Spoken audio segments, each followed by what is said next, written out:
आ रही है आवाज़? बताइए। ओके, देखो हम बात कर रहे थे इसके बारे में, बिंबिसार के धर्म के बारे में, ठीक है। बताइए जल्दी बताइए, आवाज़ आ रही है? ओके ओके ठीक है। तो देखो हम बिंबिसार के बारे में पढ़ रहे थे, इसमें लास्ट वाले क्लास में हमने इनके शुरुआती जीवन के बारे में शुरुआती जीवन के बारे में हमने देख लिया था। अब हम बात करते हैं इनके धर्म के बारे में। उससे पहले मैं बताऊं, बिंबिसार को हर्यक वंश के संस्थापक के रूप में माना जाता है, ठीक है। और अब बात करें कि बिंबिसार का मूलतः मुख्य रूप से धर्म कौन सा था, तो ये गौतम बुद्ध के समकालीन माने जाते हैं।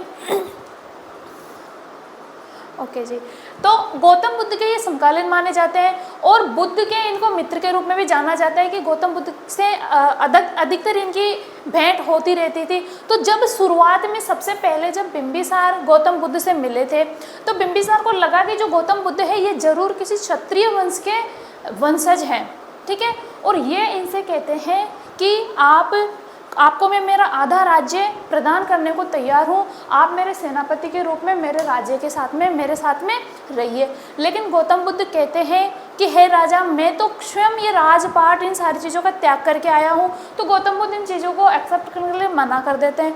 तो देखो बात यह है सिंपल सी कि बिंबिसार जब पहली बार बुद्ध से मिलते हैं तो वो उनको धन देने के लिए, अपने राज्य का सेनापति बनाने के लिए उनसे निवेदन करते हैं, ठीक है। गौतम बुद्ध उस चीज़ को मना कर देते हैं। आगे बात करें, जब दूसरी बार बुद्ध से बिंदुसार मिलते हैं, ठीक है, बिंबिसार की बात हो रही है यहाँ पे, ठीक है। बिंबिसार मिलते हैं कौन से स्थान पर? राजगृह में, ठीक है। राजगृह नामक स्थान पर बिंबिसार की भेंट होती है गौतम बुद्ध से और वो अपनी पत्नी और पुत्र के साथ में वहाँ पर आते हैं, ठीक है। और उसके बाद से ये बौद्ध धर्म ग्रहण कर लेते हैं और बुद्ध के अनुयायी बन जाते हैं, ठीक है। अब इसमें देखो बिंबिसार के द्वारा बौद्ध धर्म को बहुत संरक्षण प्रदान किया गया, ठीक है। और इसके साथ में बिंबिसार ने एक कार्य किया था जो अधिकतर हमसे पूछा जाता है एग्जाम में, कि बिंबिसार ने एक उद्यान, वेलवन नाम का एक उद्यान है जो बौद्ध धर्म को दान कर दिया था। बौद्ध धर्म के प्रचार प्रसार के लिए, उनके संरक्षण के लिए वेलवन नामक उद्यान जो है वो इन्होंने दान कर दिया था, ठीक है। इसके अलावा बिंबिसार ने क्या कार्य किया कि गंगा नदी को पार करने के लिए लोगों के द्वारा एक शुल्क लिया जाता था, लोगों से शुल्क लिया जाता था। उस शुल्क का नाम था तर्पण्य शुल्क। उस शुल्क को बौद्ध अनुयायियों के लिए, बौद्ध धर्म के जो भी अनुयायी थे उनके लिए राजा के द्वारा वो शुल्क माफ़ कर दिया गया, निःशुल्क कर दिया गया, ठीक है। इसके अलावा देखो आगे देखते हैं कि अब ये जो जानकारी है ना, ये हमें बौद्ध ग्रंथों के अनुसार मिलती है, ठीक है। इनमें देखो हमें विनय पिटक का नाम मिलता है, सुत्त निपात का नाम मिलता है। अब हम बात करें जैन ग्रंथों की, देखो तो जैन ग्रंथों की ये यहीं पर है राजगृह में ही, ठीक है। अब बात करें जैन ग्रंथों के अनुसार, तो जैन ग्रंथों में मगध के अंदर ये सारी चीज़ें, ठीक है, मगध में ही है, ओके। जैन ग्रंथों के अनुसार बिंबिसार जो हैं वो भगवान महावीर से भी मिले थे, ठीक है। जस्ट पहले मैंने जब क्लास स्टार्ट की तो उससे पहले बताया था ये स्पेशल पर्टिकुलर किसी एक धर्म के ही पक्ष में नहीं थे, ये धर्म सहिष्णुता की भावना रखने वाले राजा थे। इन्होंने जैन धर्म के बारे में भी थोड़ा ज्ञान प्राप्त किया, इन्होंने ब्राह्मण धर्म के अनुयायियों को भी संरक्षण दिया, ठीक है। तो देखो एक चैत्य का नाम मिलता है, एक स्थान का नाम मिलता है अधिकतर, इस स्थान पर भी जो ये है बिंबिसार, इन्होंने भगवान महावीर से भी मुलाकात की, उनसे भी इनकी भेंट हुई थी, ठीक है। आगे देखें दीर्घ निकाय के अनुसार क्या होता है कि बिंबिसार द्वारा चंपा के ब्राह्मण, जो चंपा जगह का नाम है, उनके जो ब्राह्मण हैं उनको धन प्रदान किया, मतलब ब्राह्मण धर्म के व्यक्तियों को भी इन्होंने सहायता दी। ठीक है, तो इससे क्या पता चलता है कि बिंबिसार बौद्ध धर्म के साथ साथ जैन धर्म को भी संरक्षण प्रदान किया, बौद्ध धर्म को भी संरक्षण प्रदान किया, अर्थात वो सभी धर्मों के साथ में समानता का व्यवहार रखते थे। ठीक है, समझ में आ गया? आगे देखते हैं। अब बात करें कि जैन ग्रंथों के अनुसार बिंबिसार को अंतिम समय में हम मानते हैं जो हर्यक वंश है, हम हर्यक वंश के बारे में पढ़ रहे हैं। हर्यक वंश को पितृहंता शासक कहा जाता है। क्यों कहा जाता है? बिंबिसार को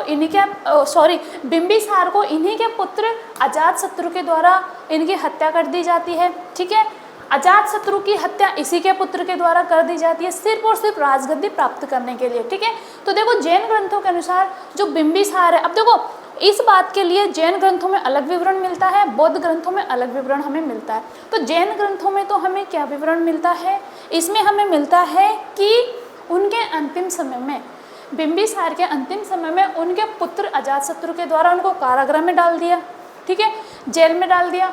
और उनकी सेवा किसने की? उनकी जो रानी थी चेलना, उन्होंने उनकी सेवा की और अंत में बिंबिसार ने स्वयं ने आत्महत्या कर ली। ये बात कहाँ मिलती है? जैन ग्रंथों में। ठीक है, और विनय पिटक के अनुसार, बौद्ध ग्रंथ विनय पिटक के अनुसार हमें क्या जानकारी मिलती है कि देवदत्त का नाम सभी जानते हैं। कौन था? बुद्ध के भाई थे, चचेरे भाई थे। वो बुद्ध से हमेशा ईर्ष्या भावना रखते थे। ठीक है, सबको पता है बुद्ध से ईर्ष्या भावना रखते थे। जो अजातशत्रु कौन था? बिंबिसार का पुत्र। उनसे कहते हैं, अपने पिता के खिलाफ इनको भड़काते हैं और माना जाए बौद्ध ग्रंथ इनके अनुसार देवदत्त के उकसाने से, देवदत्त के भड़काने से अजातशत्रु ने क्या किया? अपने पिता की हत्या कर दी और राजगद्दी प्राप्त कर ली। अब देखो इसका क्या मोटिव था ये करने के पीछे? देवदत्त ने ऐसा क्यों किया? इसका साफ साफ रीजन ये है कि जो बिंबिसार है ये बौद्ध धर्म को संरक्षण प्रदान कर रहे थे, गौतम बुद्ध को ये सहायता प्रदान करते थे और ये गौतम बुद्ध से ईर्ष्या रखते थे।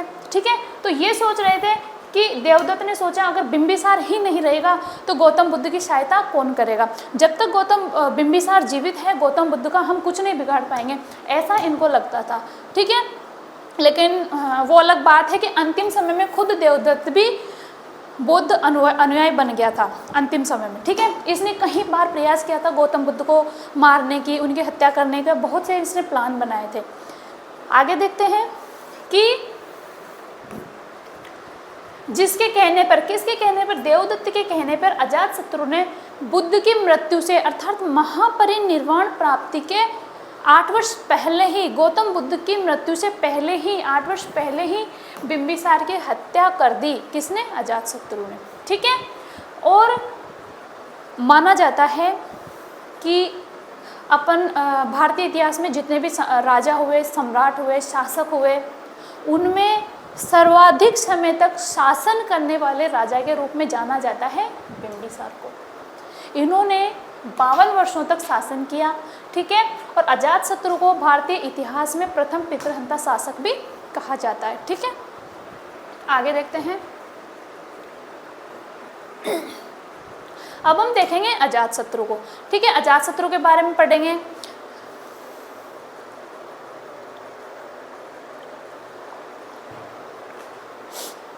देखो, अब अजातशत्रु एक ऐसा शासक था जिसके समय जो हर्यक वंश था वो सर्वाधिक समृद्धि पर था।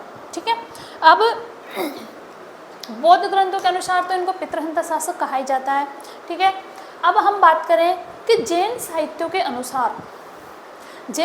अनुसार जो अजातशत्रु है वैशाली के चेटक, राजा का नाम है चेटक, की पुत्री है चेलना, उनका पुत्र था।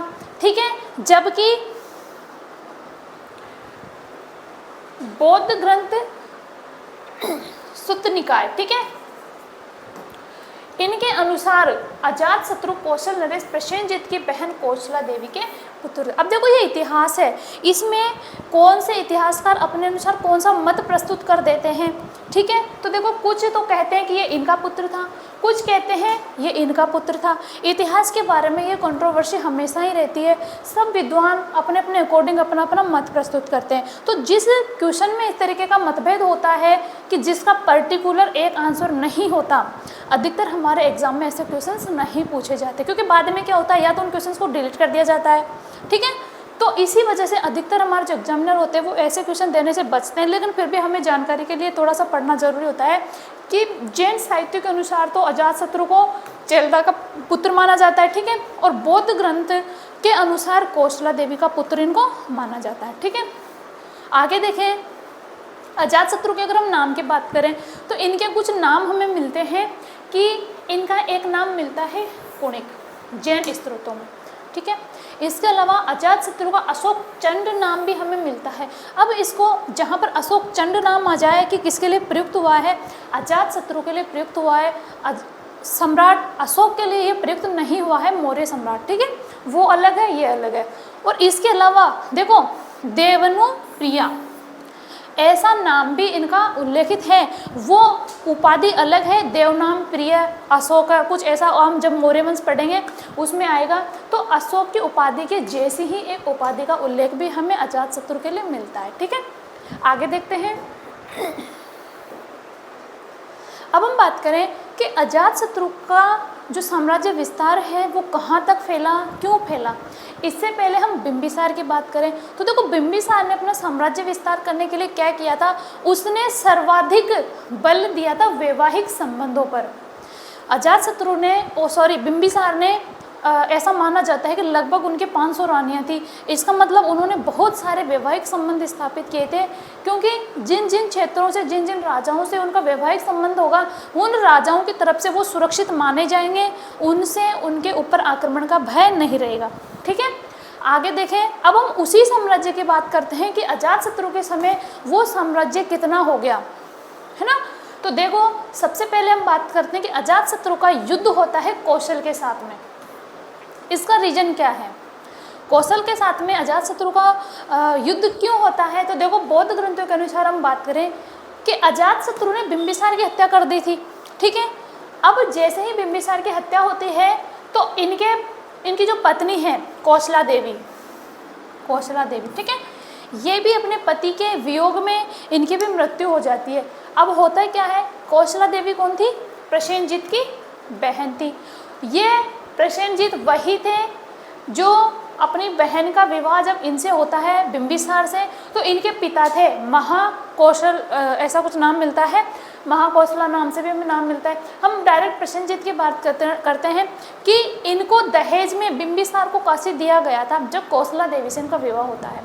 अब देखो जब इनकी बहन की मृत्यु हो गई, इनके बहन के पति की मृत्यु हो गई, तो इनको ये पता था कि इनकी हत्या किसने की, अजातशत्रु के द्वारा हत्या कर दी गई। तो ये क्रोधित हो गए और क्रोधित होकर इन्होंने क्या किया, दहेज में दिया हुआ काशी वापस छीन लिया, ठीक है। अब दहेज में दिया हुआ जब काशी इन्होंने वापस छीन लिया तो अजातशत्रु ने क्या किया, कौशल पर अटैक कर दिया, आक्रमण कर दिया। क्यों कर दिया, काशी को वापस जीतने के लिए। अब देखो बौद्ध ग्रंथ संयुक्त निकाय के अनुसार थोड़ी मिसप्रिंट हो जाती है, इसमें क्या मिलता है हमें कि अजातशत्रु और प्रसेनजीत, देखो प्रसेनजीत जो था वो बहुत शक्तिशाली शासक था, उसको पराजित करना बहुत आसान बात नहीं थी, ठीक है। तो इनके मध्य काफ़ी लंबे समय तक संघर्ष चलता है, ठीक है।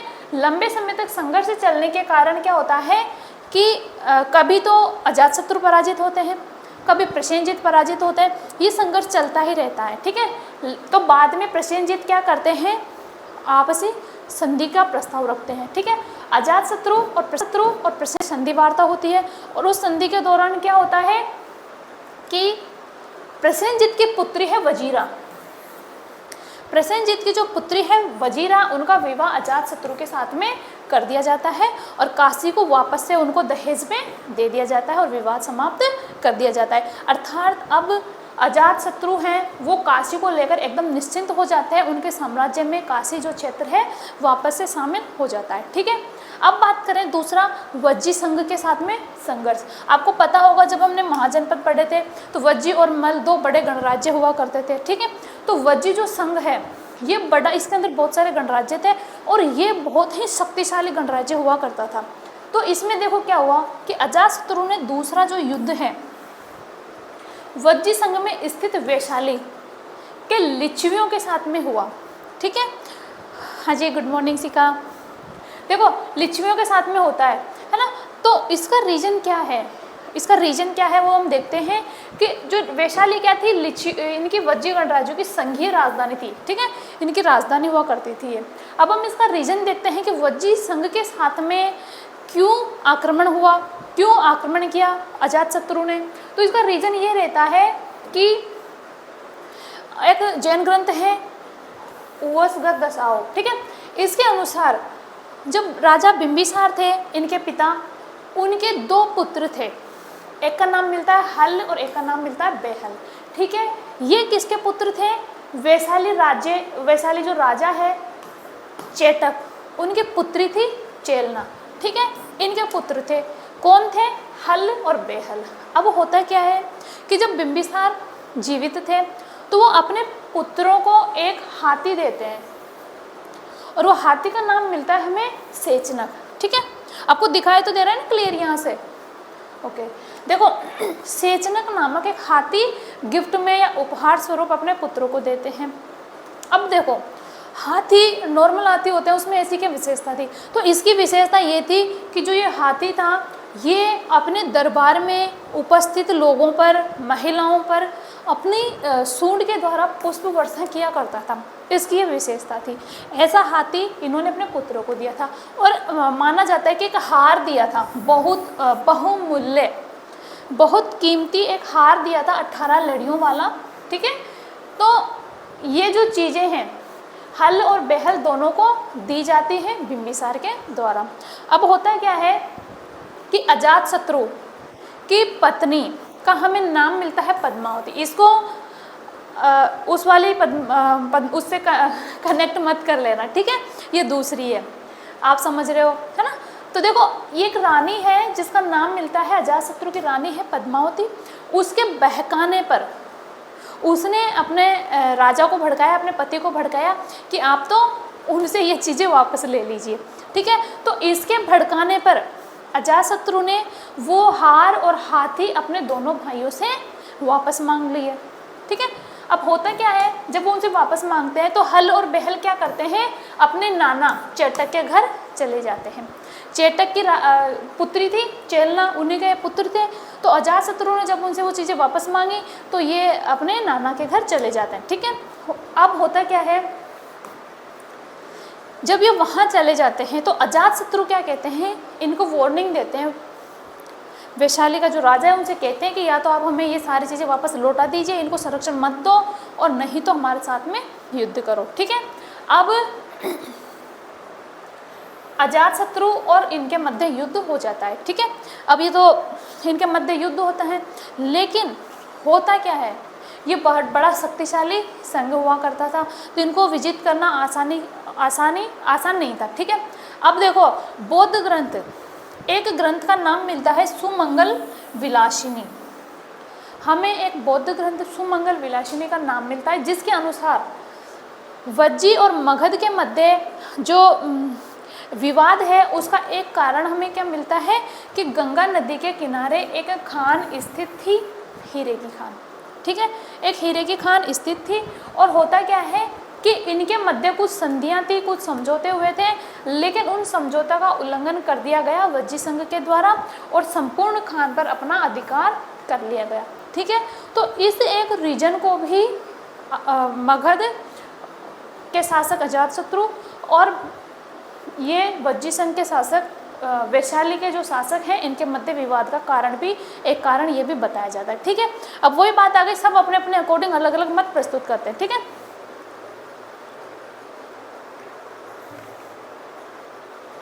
अब आगे देखते हैं होता क्या है इसमें। देखो अब जैसा कि मैंने बताया, वैशाली के जो लिच्छवी थे, वज्जी संघ के जो गणराज्य थे, इनमें बहुत ये शक्तिशाली थे। अब इन पर विजय प्राप्त करने के लिए अजातशत्रु के द्वारा अनेक कार्य किए गए, जो कूटनीतिज्ञ भी थे और उन्होंने अनेक प्रकार की योजनाएं बनाई। ठीक है, अब देखो बहुत से प्रयत्न किए। अब इसमें क्या होता है, एक कहानी मिलती है हमें कि अजातशत्रु लिच्छियों पर विजय प्राप्त करने के लिए माना जाता है कि बुद्ध से मिलते हैं।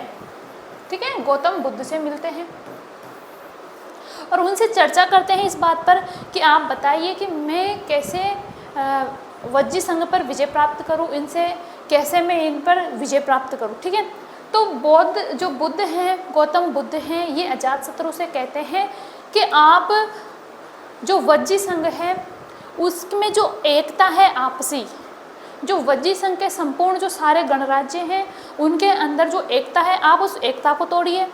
ठीक है, उनके अंदर फूट डालिए सभी गणराज्यों में आपस में, और जब ये आपस में फूट इनमें हो जाएगी तो ही इनको तुम पराजित कर सकते हो, अन्यथा नहीं कर सकते।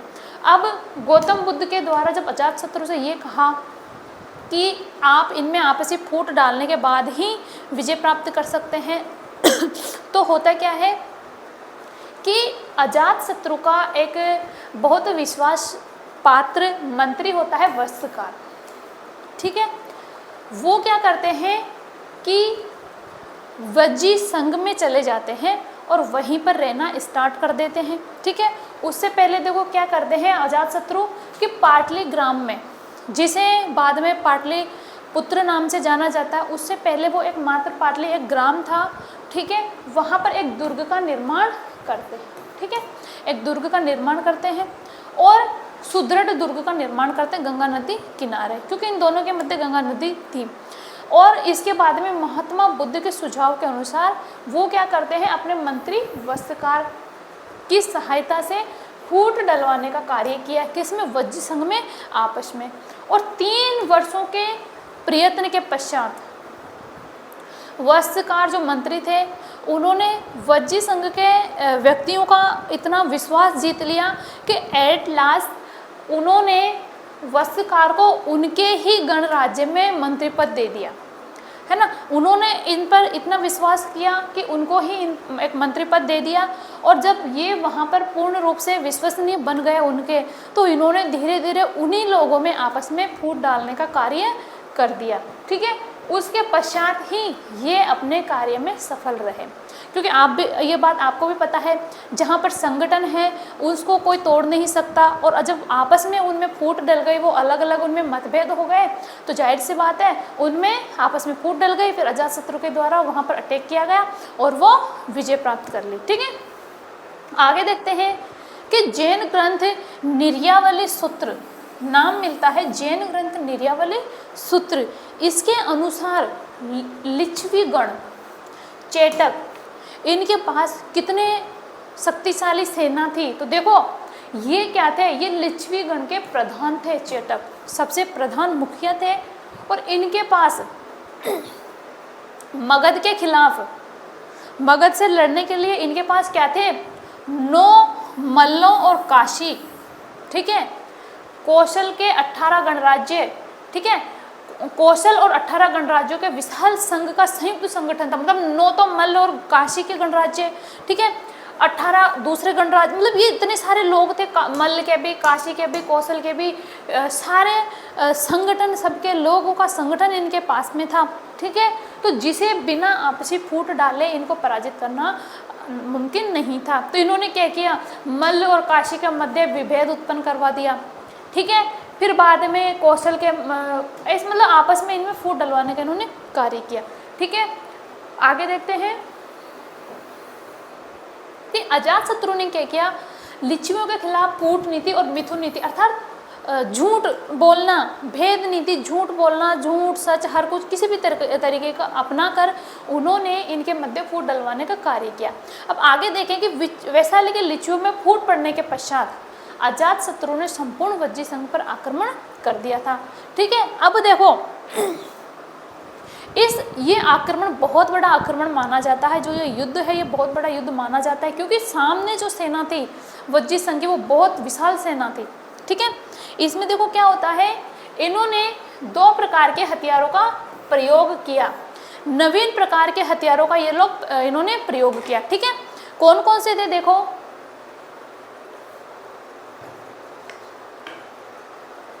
हमें नाम मिलता है एक तो रथ मूसल, ठीक है, एक नाम मिलता है महाशिला कंटक। अब इनको आप जानते भी हो, शायद जानते हो। तो देखो, अजातशत्रु के द्वारा 2 नए हथियारों का आविष्कार किया गया, नवीन प्रकार के हथियारों का प्रयोग किया गया। तो इनके चित्र भी हैं, देखिए इस प्रकार के, क्लियर दिख रहा है आपको। एक तो नाम मिलता है रथमूसल और एक महाशिला कंटक, ठीक है। ये है रथमूसल, इसको कहा जाता है। इसमें क्या होता है, ये इस प्रकार का था कि ये घोड़ा है, पीछे रथ लगा हुआ है जिसमें कोई व्यक्ति बैठा रहता है, ठीक है। और इसके आगे, घोड़े के आगे इस तरीके से कुछ ये इसके पहिए लग रहे हैं, ठीक है। और ये ऊपर ये धारदार हथियार है, ये तलवारों की तरह है, देखो दिख रहा है आपको क्लियर, ये इधर से, ठीक है। और ये जो है ये चारों तरफ गोल गोल घूमता रहता था, ठीक है। और ये इतना बड़ा था कि जैसे जैसे जहाँ जहाँ ये चलेंगे, सामने शत्रु सेना, दुश्मनी जो सेना थी उसके सैनिक इसमें कटते जाएंगे। इस प्रकार का हथियार इन्होंने काम में लिया, इसको क्या कहा गया, रथमूसल, ठीक है। इस हाँ जी बिल्कुल, मैं वही बोलना चाह रही थी अभी।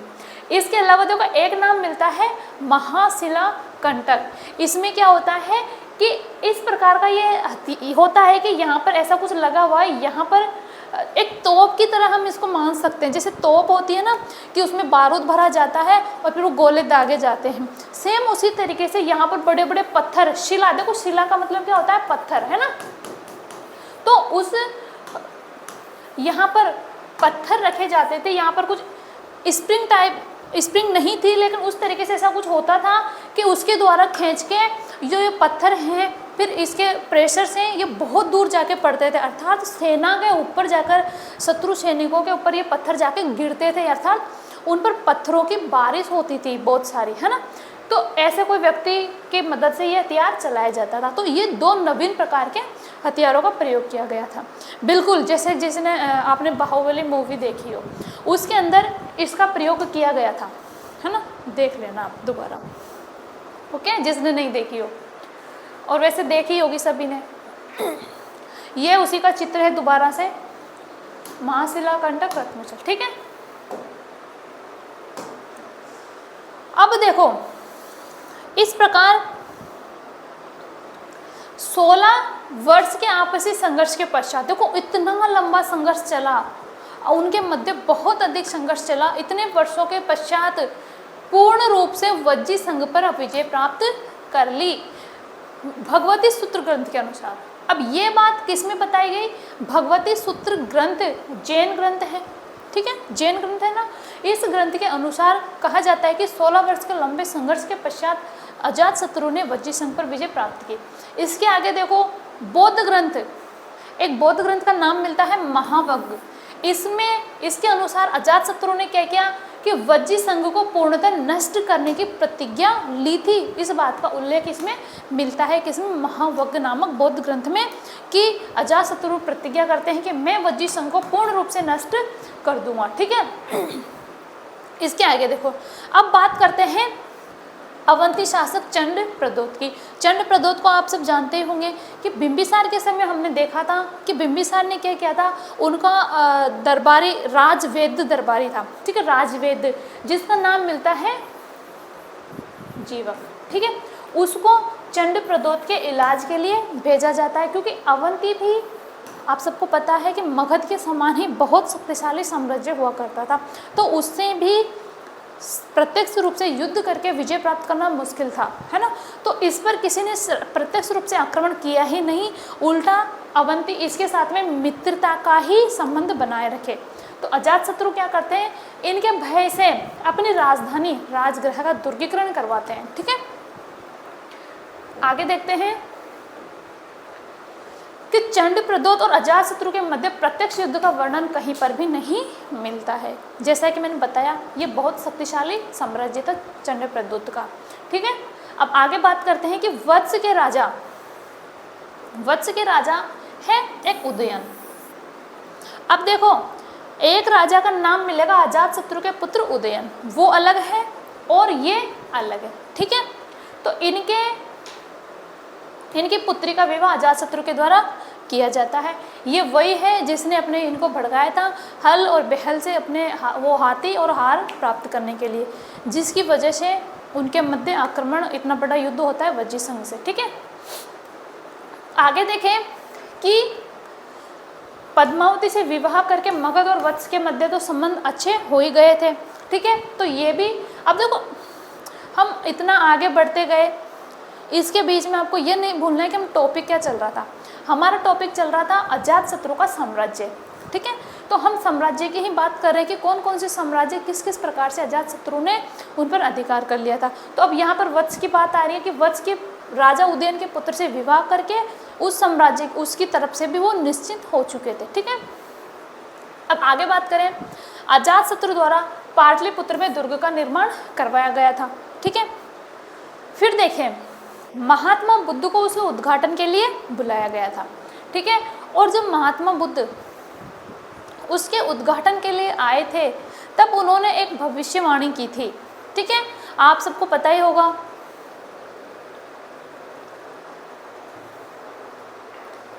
तो देखो भविष्यवाणी की थी, क्या भविष्यवाणी की थी कि आने वाले समय में जो पाटलिपुत्र है ये एक बहुत बड़ा वाणिज्यिक केंद्र बनेगा, व्यापारिक केंद्र बनेगा, ठीक है। उसकी उन्नति की इन्होंने भविष्यवाणी की थी। आगे देखते हैं, अब हम बात करते हैं अजातशत्रु के धर्म की, कि अजातशत्रु कौन से धर्म के अनुयायी थे। तो जैसा कि आपको पता ही है, बौद्ध धर्म से ये प्रेरित थे, बुद्ध के अनुयायी थे ये भी, तो ये बौद्ध धर्म के अनुयायी थे। लेकिन ऐसा माना जाता है कि प्रारंभ में, शुरुआत में ये जैन धर्म के अनुयायी थे, ठीक है। बाद में ये बौद्ध बन गए थे जी, है ना। तो देखो, बुद्ध से अजातशत्रु की भेंट होना बौद्ध धर्म के लिए एक महत्वपूर्ण घटना मानी जाती है। अब क्यों मानी जाती है, कोई बता सकता है इसका रीजन? देखो, अगर किसी को पता हो तो आप बताइए, ठीक है, वरना हम आगे वाले स्लाइड में इसकी बात कर ही रहे हैं। अब देखो, ये घटना जब अजातशत्रु बिंबिसार से मिलते हैं तो उसका चित्रण कहाँ पर मिलता है? हमें भरहुत स्तूप पर इसका चित्रण हमें मिलता है, और प्राकृत भाषा में उसमें लिखा हुआ है कि अजातशत्रु भगवतो वंदते, अर्थात अजातशत्रु भगवतो बौद्ध की वंदना करते हैं, उनकी पूजा करते हैं, ऐसा लिखा हुआ है भरहुत स्तूप पर, ठीक है। और चित्रण किस घटना का है? बुद्ध और अजातशत्रु जब मिलते हैं तो उसकी घटना का इसमें वर्णन मिलता है, ठीक है। अब देखो, हम बात करते हैं कि ये ऐसी महत्वपूर्ण घटना क्यों मानी जाती है। तो आगे देखते हैं कि अजातशत्रु जो हैं उनके शासनकाल के 8वें वर्ष बुद्ध को महापरिनिर्वाण की प्राप्ति हो जाती है, और अजातशत्रु कुशीनगर जाते हैं। कुशीनगर में ही बुद्ध को महापरिनिर्वाण प्राप्त होता है, और वहाँ जाकर वो बुद्ध की अस्थियों पर, अवशेषों पर अपना अधिकार जताते हैं, और क्या कहते हैं कि बुद्ध भी क्षत्रिय है, मैं भी क्षत्रिय हूँ, अर्थात मेरा इन पर अधिकार है। और अजातशत्रु क्या करते हैं, बुद्ध के अवशेषों को राजगृह में ले आते हैं, और वहाँ पर एक धातु चैत्य नामक एक स्तूप का निर्माण करते हैं, और अन्य 18 बौद्ध विहारों का भी जीर्णोद्धार कराते हैं, ठीक है। उनको दोबारा से उनका नवीनीकरण करवाते हैं, ठीक है। और उसके बाद में होता क्या है कि उसी समय जब बुद्ध को महापरिनिर्वाण प्राप्त होता है 483 ईसा पूर्व में, तो होता क्या है कि प्रथम बौद्ध संगीति का आयोजन किया जाता है। यही घटना एक बहुत महत्वपूर्ण घटना मानी जाती है बौद्ध धर्म में, ठीक है। इसीलिए कहा गया है कि अजातशत्रु का बुद्ध से मिलना एक बौद्ध धर्म में बहुत ही एक परिवर्तनकारी घटना थी, ठीक है। तो देखो क्या होता है कि अजातशत्रु के समय राजगृह में सप्तपर्णी गुफा का हमें उल्लेख मिलता है, वहाँ पर प्रथम बौद्ध संगीति का आयोजन किया जाता है।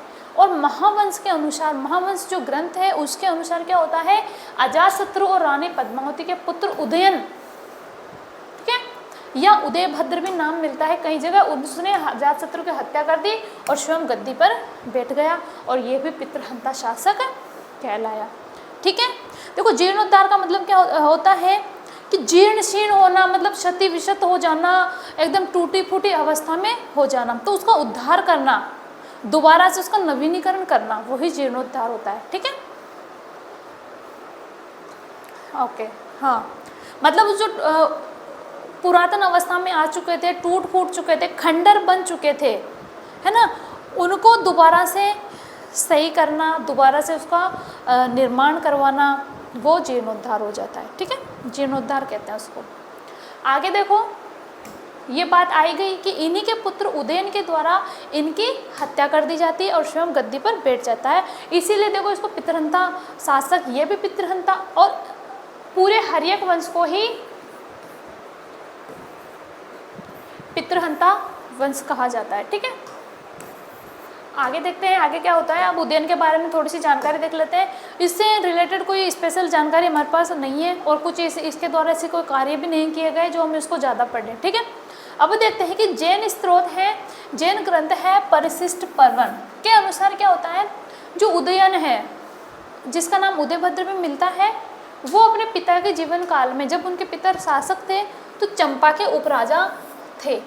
ठीक है, इसके अलावा देखो परिशिष्ट पर्वन और गार्गी संहिता और वायु पुराण के अनुसार उदयन ने क्या किया, गंगा व सोन नदी के किनारे पाटलिपुत्र नगर की स्थापना की। ये इम्पोर्टेंट बात है, उदयन से रिलेटेड एक ही बात बहुत ज़्यादा इम्पोर्टेंट है कि इन्होंने पाटलिपुत्र नगर की स्थापना की।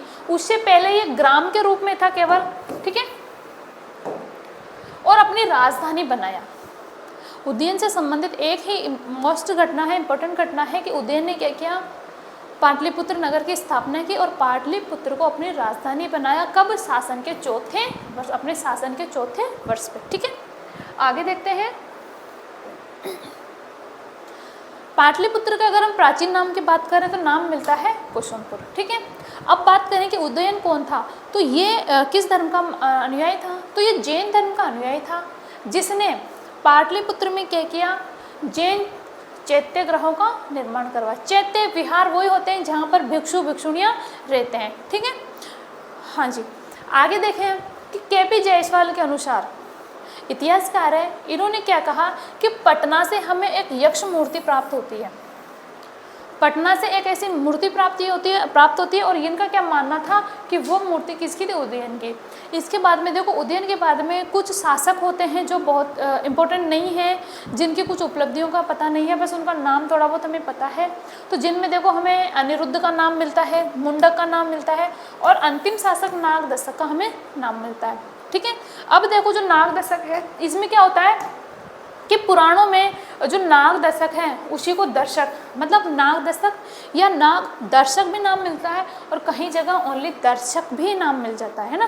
तो पुराणों में नाग दशक को ही दर्शक माना गया है। ठीक है, अब आगे देखते हैं कि भास्कृत एक संस्कृत के महान कवि है भास, सब जानते हो। ठीक है, उनके द्वारा एक ग्रंथ की रचना की गई स्वप्नावास दत्ता। ठीक है, स्वप्नवास दत्ता, ये ग्रंथ लिखा गया भास के द्वारा। और जैन ग्रंथ है परिशिष्ट पर्वन, कई जगह न भी नहीं आता, उन्हें परिशिष्ट पर्व ही आता है, कई जगह परिशिष्ट पर्वन भी मिल जाता है। ठीक है, इनके अनुसार अजात शत्रु का जो उत्तराधिकारी है वो दर्शक था। ठीक है, अब वही बात आ गई, सब इतिहासकार जो भी हैं अपने अपने अकॉर्डिंग अलग अलग, जो लेखक है अपने अकॉर्डिंग कुछ भी लिख देते हैं, अलग अलग चीज़ें इनमें समानता है, हमें कई जगह नहीं मिलती कुछ चीज़ों में। ठीक है, तो देखो इनके अनुसार क्या था, अजातशत्रु का उत्तराधिकार उदयन को ना मान के दर्शक को माना गया है, अर्थात नाग दशक।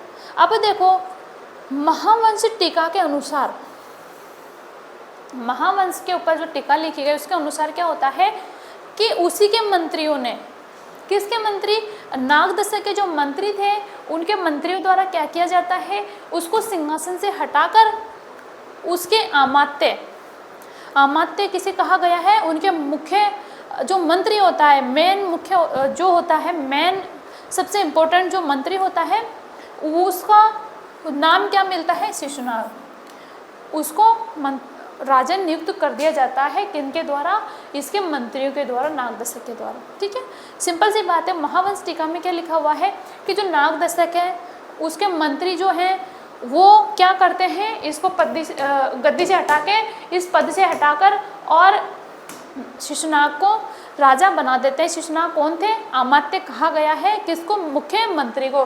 ठीक है, इनका जो मेन मंत्री होता था उसी को अमात्य ये लोग कहते थे। तो उसको गद्दी पर बिठा के और इसके द्वारा क्या किया जाता है? शिशुनाग वंश की स्थापना कर दी जाती है, अर्थात हर्यक वंश का समाप्ति हो जाती है, हर्यक वंश खत्म हो जाता है। सिंपल सी बात है, हर्यक वंश का अंतिम शासक है शिशुनाग। ठीक है, सॉरी शिशुनाग क्या, ये नागदर्शक। नागदर्शक के बाद में इसको हटाकर शिशुनाग शासक बनता है और ये मगध में शिशुनाग वंश की स्थापना करते हैं। ठीक है, अब हम बात करें शिशुनाग वंश की थोड़ी सी। शिशुनाग वंश में भी देखो कुछ महत्वपूर्ण घटनाएं नहीं है कुछ ज़्यादा, ना ही हमें ज़्यादा इसकी जानकारी प्राप्त है। देखो हम पढ़ते हैं ना मौर्य वंश, तो मौर्य वंश से पहले के जो भी वंश होते हैं मगध में और जो साम्राज्य रहते हैं उनके बारे में हमें बहुत ज़्यादा जानकारियाँ हमें प्राप्त नहीं है। ठीक है, हम इनके बारे में जो थोड़ी बहुत जानकारियाँ हमें कैसे मिलती है, कुछ पुराणों में इनके बारे में उल्लेख मिलता है। इसके अलावा जैसे कुछ लेखक हुए उन्होंने अपने ग्रंथों में कुछ लिखा, उसके अनुसार हमें जानकारी मिलती है। कुछ बौद्ध ग्रंथों में, कुछ जैन ग्रंथों में। इसके अलावा जैसे कुछ कवि होते हैं जिन्होंने अपने साहित्य लिखे, कुछ लेखकों के कुछ उल्लेखित वर्णन हमें मिलते हैं, उन्हीं के माध्यम से हमें मौर्य वंश से पहले तक के शासकों के बारे में जानकारी मिलती है। हमें ऐतिहासिक स्रोत प्राप्त नहीं होते हैं। ठीक है, ऐतिहासिक किसी भी प्रकार का स्रोत हमें प्राप्त नहीं होते हैं, हमें ऐतिहासिक स्रोत प्राप्त होते हैं मौर्य वंश से। क्यों? क्योंकि हमें मौर्य वंश से रिलेटेड हमें अभिलेख प्राप्त होते हैं। ठीक है, स्तूप बहुत सी चीज़ें हमें प्राप्त होती है ना, ताम्रपत्र प्राप्त होते हैं, मतलब ऐतिहासिक दर्जा दिया जा सकता है उनको। उससे पहले के ये जो शासक हैं इनकी जानकारी हमें केवल पुराणों में मिलती है, साहित्यों में मिलती है। ठीक है, तो शिशुनाग वंश के हम संस्थापक की बात करें, कौन है? शिशुनाग। ठीक है, कब की? 412 ईस्वी में। ठीक है, और अब हम इसके शासनकाल की बात करें तो शिशुनाग का शासनकाल माना जाता है 412 से 394 ईसा पूर्व। और संपूर्ण शिशुनाग वंश का काल क्रम देखें हम तो कितना है? 412 ईसा पूर्व से 344 ईसा पूर्व तक, इतने समय तक ये शिशुनाग वंश मगध पर रहा। ठीक है, अब हम बात करें कि शिशुनाग कौन थे। इसकी जानकारी हम ऑलरेडी देख चुके हैं कि ये एक अमात्य था, किसका? नागदर्शक का। तो देखो हर्यक वंश के अंतिम शासक नागदर्शक की हत्या के बाद इसी के अमात्य शिशुनाग द्वारा शिशुनाग वंश की स्थापना की गई। सिंपल सी बात है। अब देखें आगे कि शिशुनाग द्वारा अपनी राजधानी वैशाली में स्थानांतरित कर दी गई। इसके समय की घटना यही है कि इसने क्या किया, जो इसकी राजधानी पाटलिपुत्र से इसने कहाँ बना दी? वैशाली। ठीक है, और इसके अलावा देखो शिशुनाग द्वारा अवंती के अंतिम शासक अवंतीवर्धन, नाम मिलता है अवंतीवर्धन, ठीक है, या नंदीवर्धन को पराजित करके अवंती को मगध का हिस्सा बना लिया। अब देखो कितनी बड़ी बात है, ये इंपॉर्टेंट घटना है। अवंती ऐसा साम्राज्य था जिसको मगध के वो हर्यक वंश के अजातशत्रु जैसे शासक नहीं जीत पाए, युद्ध नहीं किया उन्होंने। बिंबिसार ने उससे मित्रता रखी, लेकिन अब समय के अकॉर्डिंग धीरे धीरे जैसे यहाँ के शासक जो थे कमज़ोर हो चुके थे, उत्तराधिकारी कमज़ोर उत्तराधिकारी होते हैं, तो शिशुनाग द्वारा अवंती के अंतिम शासक अवंतीवर्धन को पराजित करके अवंती को मगध में मिला लिया, अर्थात अब अवंती भी मगध का हिस्सा बन चुका था। ठीक है, इसके आगे देखो वत्स की बात करें तो वत्स पहले से ही अवंती का हिस्सा था। ठीक है, वत्स पहले ही अवंती का हिस्सा था, तो अवंती मगध में मिला तो अवंती के साथ में वत्स भी मगध का हिस्सा बन चुका था। अर्थात अब जो मगध का साम्राज्य है, जो क्षेत्र है, वो विस्तृत हो चुका था। ठीक है, अब आगे देखें कि देखो सिंपल सी बात है, ये मगध का क्षेत्र अधिकार में आ चुके थे, अवंती के साथ में वत्स भी अपने आप आ गया। आगे देखें, अब देखो शिशुनाग से रिलेटेड कोई इंपॉर्टेंट ज़्यादा घटनाएं नहीं मिलती है हमें। एक घटना मिलती है कि उसने अपनी राजधानी वैशाली स्थानांतरित की थी। ठीक है, माना जाता है कि उस टाइम जो कुछ भी परिस्थितियाँ रही हो, उन्होंने अपनी राजधानी स्थानांतरित कर ली। इसके बाद में उसके बारे में हमें सिर्फ ये जानकारी मिलती है कि उसने अवंती को अपने मगध में मिला लिया था। अवंती के साथ में मगध भी वत्स भी मगध का हिस्सा बन चुका था। अब हम बात करें कालाशोक की, ठीक है। ये इम्पोर्टेंट शासक है क्योंकि इसके समय एक महत्वपूर्ण घटना घटित होती है और वो घटना है द्वितीय बौद्ध संगीति।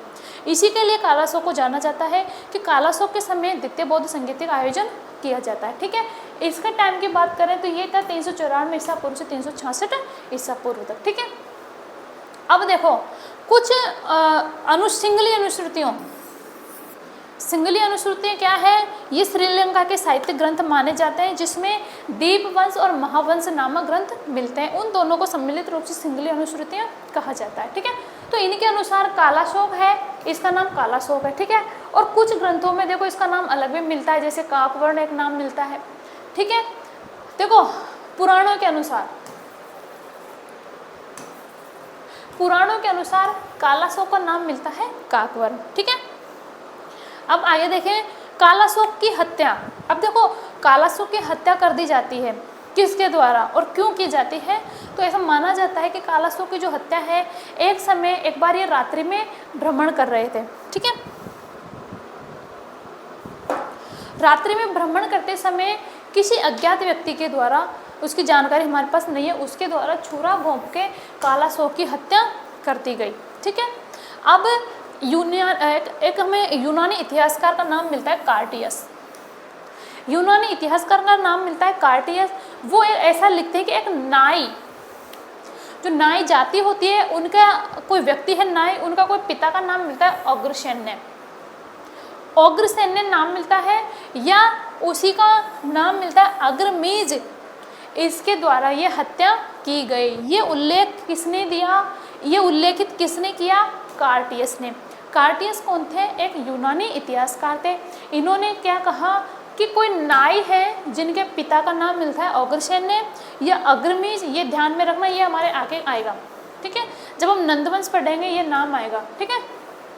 तो इसके अनुसार कालाशोक की हत्या एक नाई के पिता के द्वारा की गई, ठीक है। आगे देखते हैं कि हर्षचरित, एक जो ग्रंथ है हर्षचरित, उसमें क्या होता है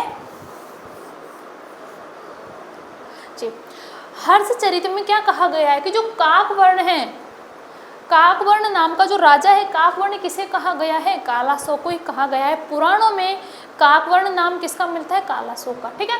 तो वो जो राजा है वो ही कार्टियस द्वारा उल्लेखित राजा है। देखो कार्टियस अपने क्या उल्लेखित करता है कि एक राजा था कोई, जिसके द्वारा उसका नाम वो क्या बताते हैं कि कार्टियस ऐसे बोलते हैं कि कोई नाई है जिसका पिता है अग्रसेन्य, उसने राजा की हत्या कर दी। जिस राजा की हत्या की वो राजा ही काकवर्ण था, ऐसा हर्षचरित्र में वर्णन किया गया है। अब इसके बाद में देखो कि शिशुनाग वंश के बाद में हमने देखा शिशुनाग वंश, इसके बाद में क्या होता है कि नंद वंश का शासन का हमें उल्लेख मिलता है, ठीक है। अब ये भी कैसे हुआ, इसको भी हम देखेंगे कि नंद वंश के संस्थापक माना जाता है महापद्मानंद को, ठीक है। ये तो सब जानते हैं, है ना, क्योंकि सभी ने इतिहास तो पढ़ा ही होगा और इतिहास के साथ साथ सीरियल भी देखा ही होगा चंद्रगुप्त मौर्य वाला, ठीक है। तो थोड़ी सी जानकारी हमें वहाँ मिल ही जाती है, लेकिन ऐसा नहीं है कि उसमें 100% सारी चीज़ें सच बताई गई हो। बहुत सी चीज़ें तोड़ मरोड़ के पता नहीं क्या क्या ऐड कर देते हैं वो लोग, ठीक है। तो देखो इसके संस्थापक माना जाता है महापद्मानंद को। अब बात करें कि पुराणों के अनुसार, देखो अब तक हमने जो ये वंश पढ़े उनमें पुराण ग्रंथ इन्हीं का नाम आ रहा है, क्योंकि हमें इन्हीं से इनकी जानकारियाँ मिलती है, ठीक है। तो इनके अनुसार महापद्मानंद ही नंद वंश के प्रथम राजा थे, जिसे अग्रसेन कहा गया, ठीक है।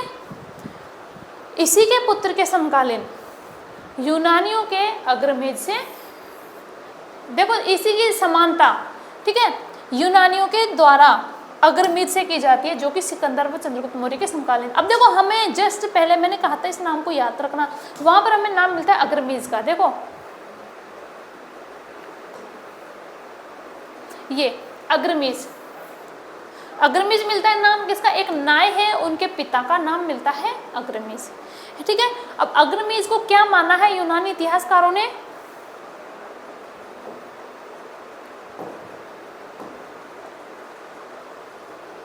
महापद्मानंद का पुत्र माना है अग्रमीज को, ठीक है।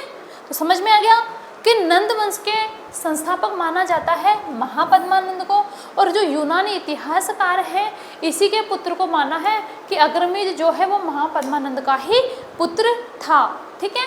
तो ये हो गया हमारा शिशुनाग वंश है जो समाप्त, ठीक है। और इसके बाद में हम आगे देखेंगे नंद वंश, ठीक है। तो जो हमारी कल की जो क्लास होगी वो उसमें हमारा स्टार्ट होगा नंद वंश, ठीक है।